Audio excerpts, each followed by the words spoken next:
Welcome again to Wickerson Studios. My name is Michael Wickerson, and I am playing off of these very simple GH scripts that were written by Niloofar Zaker. And you can see here, as I go in, do a little analysis here, choose something simple and exciting. There we go. It's taking a little time to load.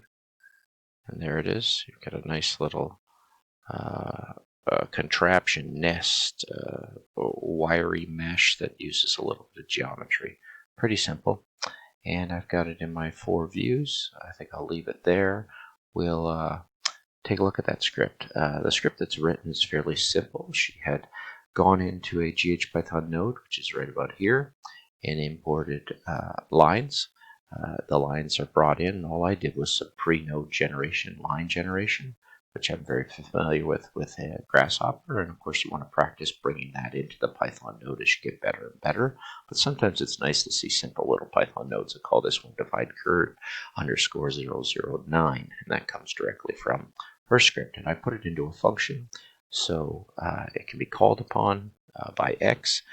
For I in range x, simply produce a add line that goes from a at all indices to G, and what you have to do is see what the definition of A and B is, which are basically dividing a curve at those lines divisible by X, the number you so choose. So if you want to divide it by 4 or 2 or anything, you can actually go back into here, and I will just take that geometry and hide that, and you can see what happens when I start to play with this slider.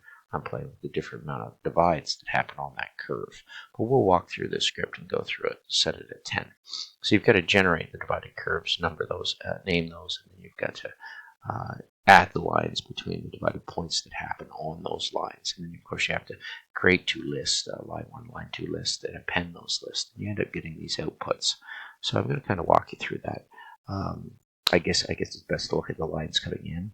These lines are being generated by a random kind of node-based script that I did in Grasshopper, which I'll have available on this file. It's going to be a pretty killer file when I actually finish up with it. It's going to have everything on it. So look forward to that. That'll be new 009, and I think it's 16, number 16, 016. Hopefully it comes in handy and people get a little playful. So you can kind of, once you get a basic script going, then you should just jazz it up and play with it. And the better you get at bringing information in and using the functions within Rhino script syntax, you may find yourself gravitating to Rhino common namespaces, which would be great, and then you're getting better and better at scripting and coding. But this is really what I find is the pathway into that and possibly into your own plugins. So let's just leave this for a second and go back to what we have. We have a sphere, and that's really dictating, populating those spaces by, I can say how many count, and I can say the seeds to those points. So obviously as I change that, the seeds change between that. That's fine.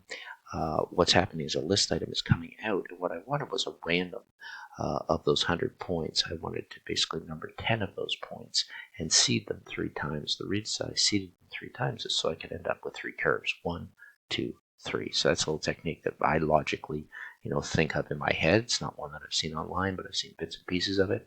You've got those curves once again. You input those, and what happens is you output the divided lines between those curves. So if you take a look at this one and hit shift, you can see the points that are on that. If you take a look at this one, you see the points on that. And that's basically what the script does. It just divides a curve. But thank you for Niloofar Zaker for doing that. I take all these points, I merge them, I bring them over here and I pipe them.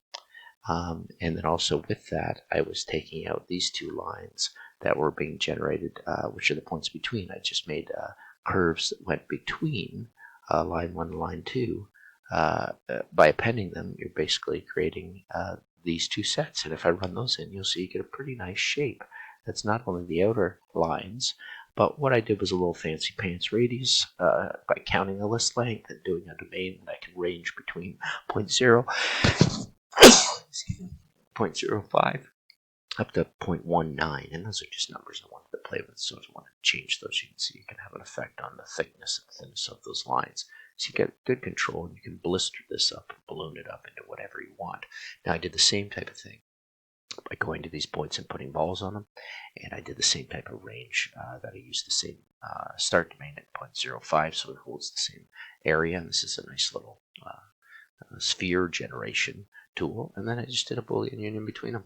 You end up with this awkward little shape. And if you wanted to really jazz your, if you wanted to really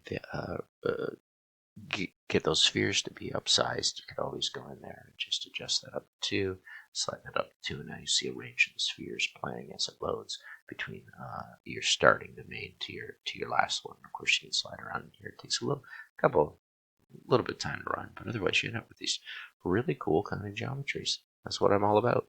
And you got your solid union. Jump in here and do your bake. You can do it as a group, which would probably be a good idea. I think it defaulted to a group. Let it just load up. It takes a little bit of time to run that through the technical. You can see here the technical, the artistic, and the pen. And that's just. And if you didn't want to even bother with that, you could wait for it, or you could just escape and get out of it.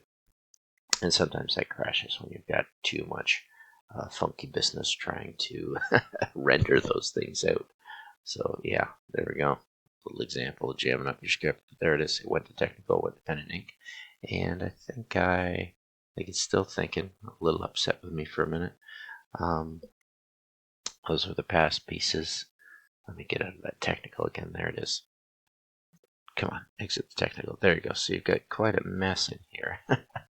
Yeah, lots of surface have been generated because I didn't hit group.